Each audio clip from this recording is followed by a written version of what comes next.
নমস্কাৰ ছাত্ৰ ছাত্ৰীসকল ষ্টাডি উইথ গৌৰী ইউটিউব চেনেলৰ অন্য এটা ভিডিঅ'লৈ তোমালোক সকলোকে স্বাগতম জনাইছোঁ।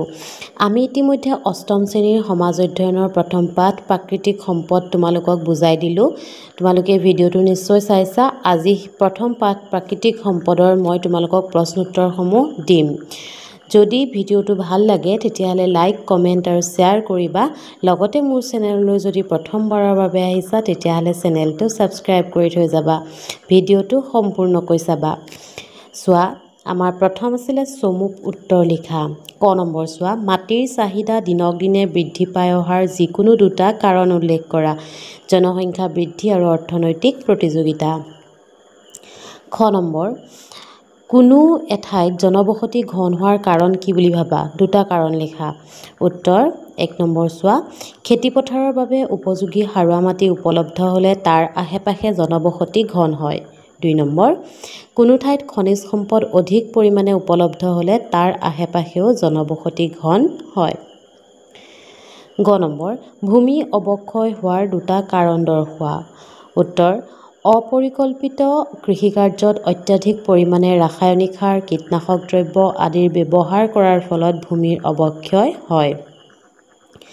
২ নম্বৰ, খেতিপথাৰৰ মাটিত ইটা ভাটাৰ দৰে উদ্যোগ গঢ়ি উঠাৰ বাবে। ঘ নম্বৰ প্ৰশ্ন, বিভিন্ন ঠাইত বৰ্তমান পানীৰ সংকটে দেখা দিয়াৰ দুটা কাৰণ লিখা।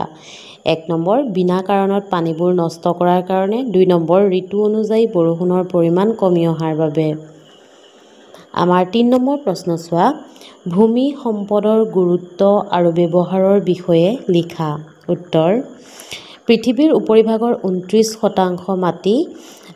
এই ভূমিয়েই হৈছে জীৱজগতৰ আধাৰ। মানুহৰ অন্ন, বস্ত্ৰ, বাসস্থান আৰু ইন্ধনৰ মূলতে হৈছে ভূমি সম্পদ। ভূমিৰ ওপৰত ভিত্তি কৰিয়েই আমাৰ কৃষি, শিল্প, উদ্যোগ, যাতায়াত আৰু যোগাযোগ আদি ব্যৱস্থা গঢ় লৈ উঠিছে। মানুহৰ সভ্যতা, সংস্কৃতি, অৰ্থনীতি আদিৰ ক্ষেত্ৰত মাটিৰ ভূমিকা সৰ্বাধিক।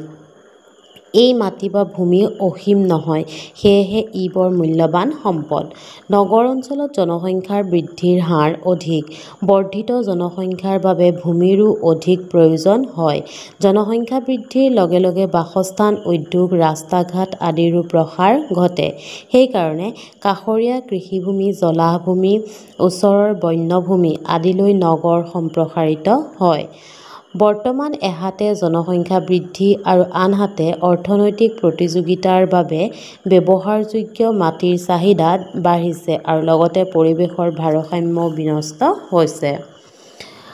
৫ নম্বৰ প্ৰশ্ন, বনজ সম্পদ আৰু জলজ সম্পদৰ ব্যৱহাৰৰ ক্ষেত্ৰত কেনে ভূমিকা লোৱা উচিত? উত্তৰ চোৱা, বনজ সম্পদ বুলিলে বিভিন্ন গছ-গছনিকে আদি কৰি নানাবিধ লতা, বাঁহ, বেত, ফুল, বিভিন্ন জীৱ-জন্তু, চৰাই-চিৰিকটি ইত্যাদিবোৰক ধৰিব পাৰি। কিন্তু বিভিন্ন কাৰণত কিছুমান গছ-গছনি, জীৱ-জন্তু আদিৰ বিলুপ্তি ঘটিছে। হিচাপ মতে বিগত ২০০০ বছৰৰ ভিতৰত পৃথিৱীৰ বুকুৰ পৰা ১৬০ বিধমান জন্তু আৰু প্ৰায় ৮৮ বিধমান চৰাইৰ প্ৰজাতি নাইকিয়া হৈ গৈছে। অৰণ্য ধ্বংস, গৰাখহনীয়া, বনজুই, ছুনামি, ভূমিস্খলন, বানপানী আদি দুৰ্যোগে বনজ সম্পদসমূহৰ যথেষ্ট ক্ষতিসাধন কৰিছে। বনজ সম্পদসমূহ সংৰক্ষণৰ বাবে আমি সকলোৱে দায়িত্ব লোৱা উচিত। পৃথিৱীৰ উপৰিভাগৰ ২/৩ পানীৰে আৱৰা। তথাপি আমাৰ দৈনন্দিন কামত ব্যৱহাৰ কৰিব পৰা পানীৰ পৰিমাণ নিচেই তাকৰ। অৰ্থাৎ মুঠ পানীৰ প্ৰায় ২.৫%। সেয়েহে জলসম্পদ অতি মূল্যৱান। এই জলসম্পদ প্ৰধানকৈ জলসিঞ্চন, পৰিবহণ, উদ্যোগ আৰু ঘৰুৱা কামত ব্যৱহাৰ হয়।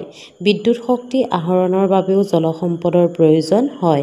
জনসংখ্যাৰ বৃদ্ধিৰ লগে লগে পানীৰ ব্যৱহাৰো বৃদ্ধি পাইছে, কিন্তু সেই অনুপাতে ব্যৱহাৰযোগ্য পানীৰ পৰিমাণ বঢ়া নাই।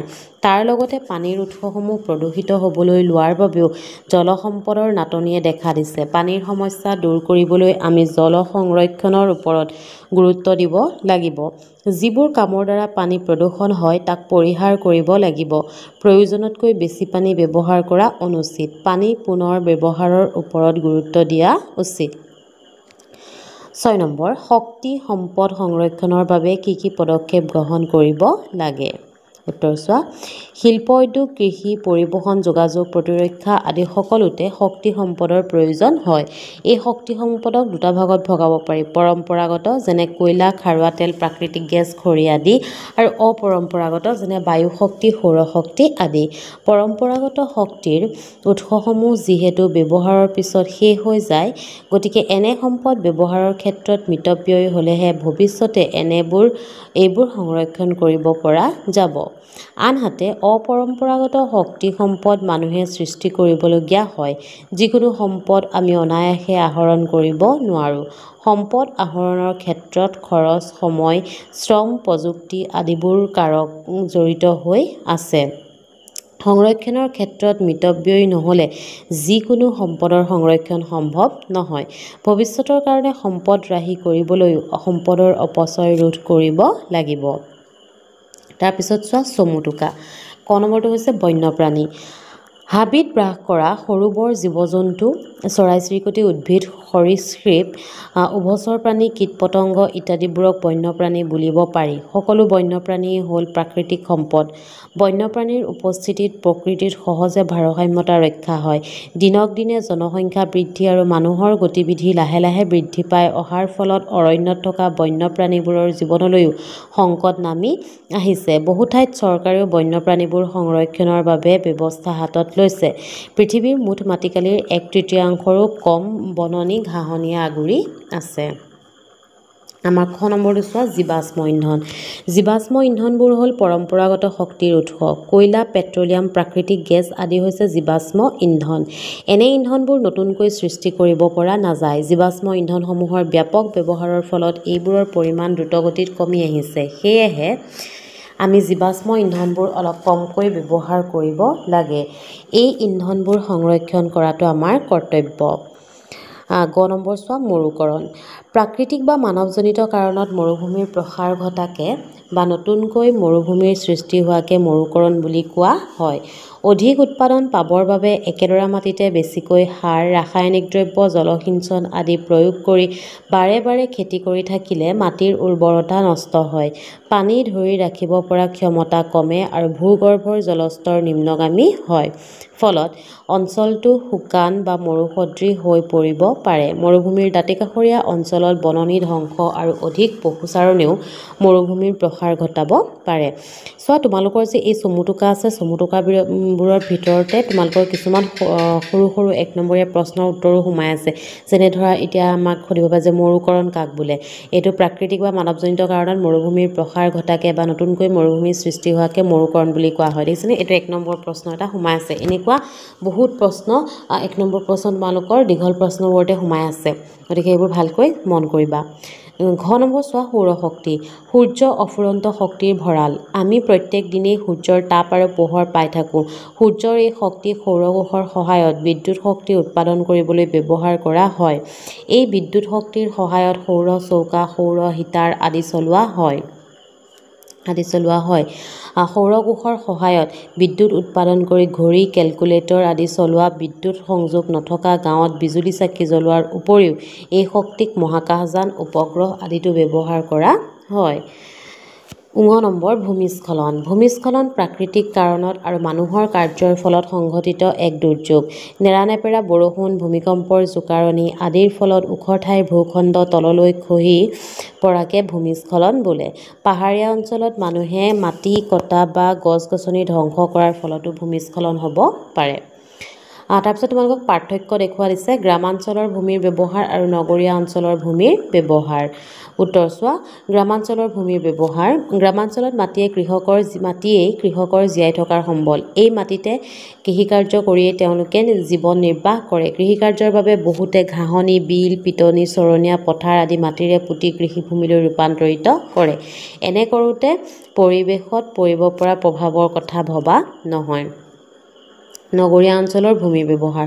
নগৰ অঞ্চলত জনসংখ্যা বৃদ্ধিৰ হাৰ অধিক। জনসংখ্যা বৃদ্ধিৰ লগে লগে বাসস্থান, উদ্যোগ, ৰাস্তা-ঘাট আদিৰো প্ৰসাৰ ঘটে।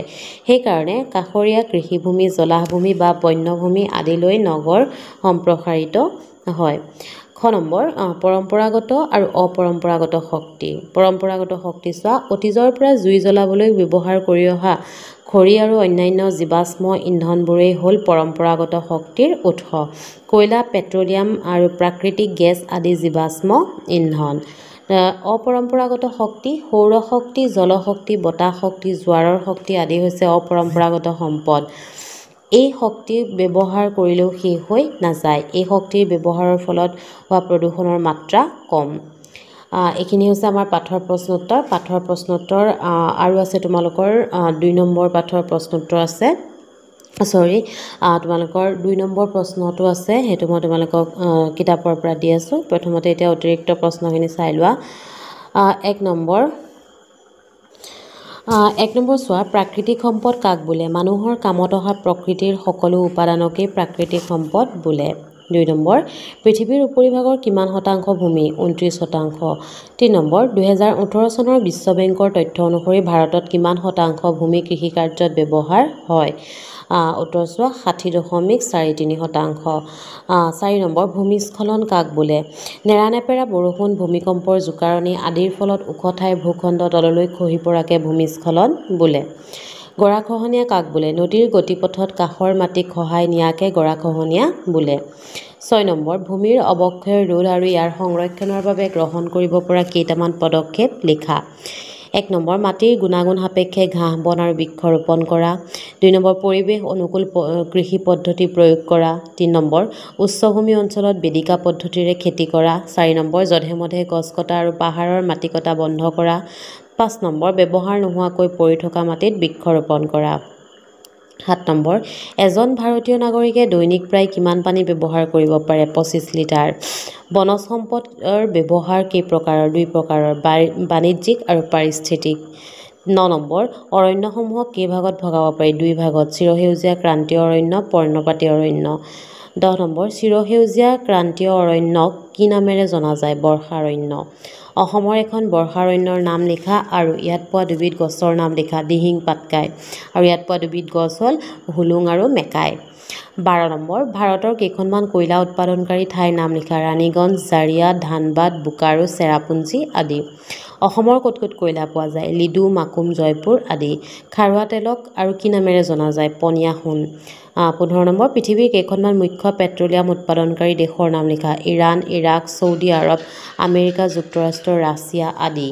16 নম্বৰ, LPGৰ সম্পূৰ্ণ নাম কি? Liquefied petroleum gas. আমাৰ 2 নম্বৰ প্ৰশ্ন, যিটো তোমালোকক থাকি গ'ল। বাকীখিনি প্ৰশ্ন ইতিমধ্যে দিলোঁ, কিন্তু 2 নম্বৰ প্ৰশ্নটো মানে মই কিতাপতেই যিহেতু তোমালোকক দিছিলোঁ সেইকাৰণে থাকি গ'ল। এতিয়া চোৱা 2 নম্বৰ ক প্ৰশ্নটো কি আছে? তলৰ কোনটোৱে পানীৰ সংৰক্ষণত সহায় কৰে? অভাৱতে পানীৰ টেপ খুলি থ'লে পানী জানো সংৰক্ষণ হ'ব? কেতিয়াও নহয়। ভূগৰ্ভৰ পানী অত্যাধিক ব্যৱহাৰ কৰিলে? নহয়। বৰষুণৰ পানী জমা কৰি থ'লে? উত্তৰ হ'ব বৰষুণৰ পানী জমা কৰি থ'লে।